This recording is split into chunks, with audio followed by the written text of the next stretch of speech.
Sr. Presidente, Srs. Deputados, Sr. Ministro, Srs. Membros do Governo, nós consideramos e registramos o facto de Sr. Ministro dizer que a prioridade do Governo é o combate ao desemprego. E anuncia aqui um conjunto de medidas que eu até me escuso de comentar as medidas, porque eu acho que os resultados falam por si. O Sr. Ministro fala das reformas estruturais, das políticas ativas de emprego, da formação profissional, industrialização do país que não existe, linhas de crédito umas atrás das outras, como fazia o Primeiro-Ministro José Sócrates no anterior governo, e os resultados, Sr. Ministro, estão à vista. São belíssimos os resultados. Mais e mais desemprego, e cada vez mais e mais recessão, destruição do aparelho nacional, do aparelho produtivo nacional, e, naturalmente, isto decorre do pacto de agressão, e tem como consequência um crescimento do desemprego. Admite ou não o Sr. Ministro que a política deste Governo é uma política altamente recessiva? Quem é que cria emprego com políticas recessivas? Ninguém. Não há um exemplo da história de um país que crie emprego com políticas recessivas. E este pacto de agressão e estas opções políticas claramente conduzem à recessão. Quando se roubam rendimentos de trabalho, quando se promove a destruição daquilo que é o investimento público, quando a obsessão é o déficit, é óbvio que nós vamos ter recessão e o desemprego não vai parar de crescer. E assim, Sr. Ministro, nós temos o belíssimo cenário, permita-me a ironia, de mais de 1.200.000 desempregados. Nunca tivemos na história do nosso país um número tão elevado de desemprego como temos agora. E o problema reside precisamente no pacto de agressão e as suas medidas recessivas, não reside noutros problemas. Há quem diga o seguinte, que estamos limitados na nossa soberania. Pois eu aqui quero reafirmar uma coisa. É que há partidos que abdicaram da soberania nacional. PS, PSD, CDS, PP abdicaram da soberania nacional. Mas já houve outros partidos que não abdicaram da soberania nacional. Nomeadamente o PCP. E entendemos que é preciso um caminho totalmente diferente do que está a ser seguido, que promove efetivamente o crescimento económico e que se ponha de lado esta obsessão pelo déficit que está a destruir o país. Depois o Sr. Ministro vem para aqui e anuncia assim os velhos dogmas neoliberais para cima da mesa. Portugal não cresce por causa da legislação laboral. Ó Sr. Ministro, desde 86, salvo erro, que sucessivas alterações ao Código de Trabalho, promovidas ora pelo PS, ora pelo PSD, com ou sem o CDS-PP, têm sempre o mesmo argumento. É que nós não crescemos por causa da legislação laboral. E a consequência é, atrás de cada uma das alterações à legislação laboral, nós ficamos piores. Ficamos com mais desemprego, com mais recessão, mais endividados, destruímos mais aquilo que é o aparelho produtivo nacional e ficamos piores. E isso é mentira. É um argumento mentiroso. E não há outra palavra para este argumento. Não é verdade. O nosso país não é produtivo por causa dos problemas da legislação laboral. Isso é uma mentira para agravar a exploração de quem trabalha. É uma mentira para aumentar a injustiça do nosso país, para aumentar os lucros dos grandes grupos económicos, para que eles continuem a crescer à custa de quem trabalha. Essa é que é a realidade. E depois diz, produtividade. Muito bem, compare. Nós comparando com a média europeia, nós temos 76% da produtividade comparativamente com a média europeia. Mas sabe qual é o custo de trabalho? 43%. Isto é, o custo de trabalho, aquilo que é distribuído a nível de salários, é claramente inferior àquilo que é a produção dos trabalhadores portugueses. Então, olha, temos um déficit, temos que combater, sabe qual é? É que os trabalhadores portugueses produzem muito mais daquilo que recebem. E temos que lhes pagar aquilo que está a ser indevidamente retirado. Essa é que é a realidade. E, portanto, Sr. Ministro, o problema do desemprego continua sem resposta no Governo. E, em vez de tomar medidas para o resolver, temos medidas que vão destruir a economia. Olha, Sr. Ministro, não somos nós que o dizemos. A OCDE, a economia portuguesa foi uma das que mais destruiu o emprego durante a crise. A OCDE também. A OCDE prevê desemprego em Portugal de 16,2% em 2013. E, portanto, Sr. Ministro, está aqui os dados internacionais que tanto gosta de referir. A OCDE não acredita no Governo. A OCDE não acredita nas reformas estruturais. Não acredita em nada da conversa que o Sr. Ministro tem aqui. Porque o desemprego vai aumentar. Por causa das medidas, precisamente das medidas recessivas. E essa é que é a dura realidade. 1.200.000 trabalhadores desempregados. Apenas 360.000 recebem subsídio de desemprego. Uma situação social explosiva. E o Sr. Ministro acha muito bem. Estamos no bom caminho, porque estamos a tomar as medidas certas. Só que as medidas certas estão a levar-nos ao fundamento e à destruição do nosso país. Não satisfeitos, o Sr. Ministro o Governo segue um caminho de aumentar ainda mais a pobreza e a exploração de quem trabalha.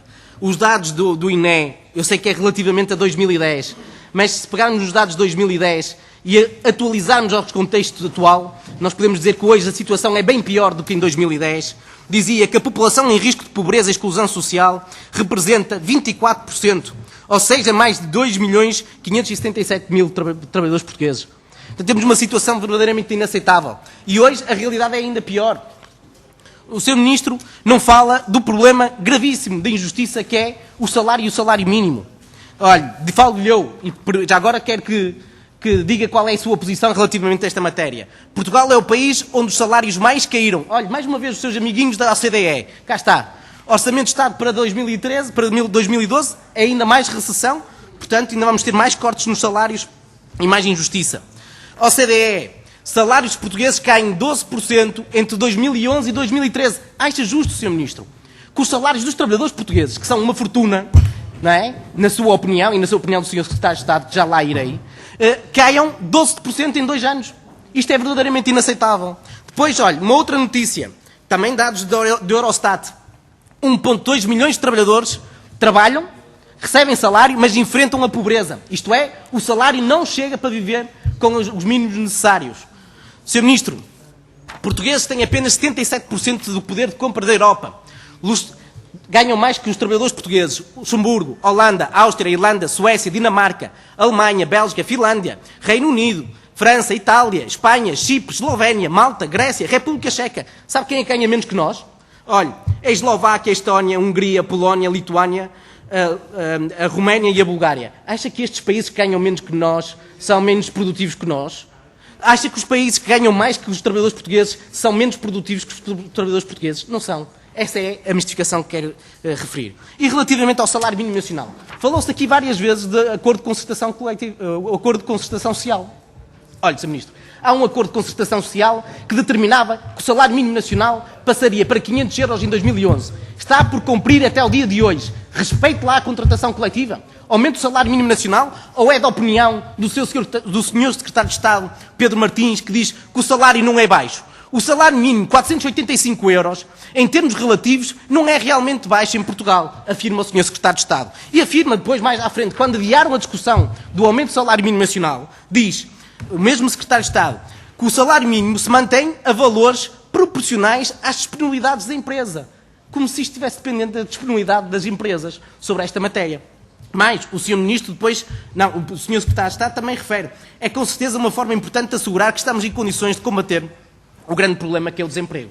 A velha teoria que o problema do nosso país são os salários e o salário mínimo de 485 euros. Sr. Ministro, eu quero lhe perguntar, 485 representam, em termos líquidos, 432 euros. Um trabalhador recebe 432 euros.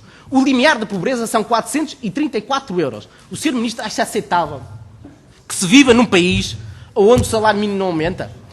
Num salário mínimo desta natureza? Olha, vai dizer, situação excepcional. Olha, o governo francês tomou posse, o novo governo aumentou para 1.425 euros o salário mínimo nacional. Era 1.398, passou para 1.425 euros. Não diga que não é possível. E, portanto, este cenário é verdadeiramente inaceitável. E as consequências estão à vista, Sr. Ministro. Há, inclusivamente, relatórios de um comissário do Conselho da Europa que dá nota de que não só o trabalho infantil corre sérios riscos de aumentar, uma coisa que nós considerávamos uma praga eliminada de nossa realidade. A verdade é que o trabalho infantil corre riscos de aumentar e depois assiste a esse cenário verdadeiramente dantesco. O Governo oferecer horas de trabalho pago a médicos e enfermeiras a 3, 4 euros, já vou concluir, 3 ou 4 euros por cada hora de trabalho, verdadeiramente inaceitável, e ofertas de emprego desta natureza. Ao Sr. Ministro, diga lá se concorda com isto, se é este o país que quer e este o futuro que quer para o nosso país.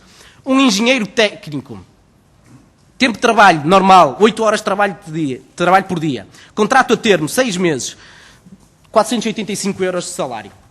Engenheiro mecânico, mesma questão, trabalho permanente, 485 euros. Um engenheiro químico, mesma questão, o salário mínimo nacional. Um escriturário em geral, um trabalhador menos qualificado, trabalha tempo inteiro, salário oferecido, 300 euros. Se acha isto aceitável, se é este o país que quer, se é este o caminho que acha que vai resolver alguns dos nossos problemas, é que efetivamente não vai resolver problema nenhum. E este pacto de agressão e este pacto de agressão promovido pelo PS e subscrito pelo PSD e CDS-PP e executado por estes dois partidos estão a afundar o nosso país. Isto não é caminho. Não vai resolver nenhum dos nossos problemas. E os deputados da maioria podem se rir à vontade. Mas quem está lá fora a ouvir este debate fala-se dos 485 euros, e eu quero saber se alguém aqui nesta volta desta mesa concorda com um salário mínimo de 485 euros, ou que se ofereça a engenheiros com licenciaturas completas e não daquelas de pacote de farinha Amparo, que ofereçam-se a estes trabalhadores 485 euros a estes trabalhadores. Acha isto aceitável no nosso país? Sr. Ministro, estamos ou não no bom caminho? É a pergunta que lhe quero deixar. Se estamos no bom caminho, estamos no bom caminho para quem? E para quem é que o Sr. Ministro governa? Se governa para o FMI, para os grandes grupos económicos, ou se governa para aquilo que é a grande maioria dos portugueses? Disse.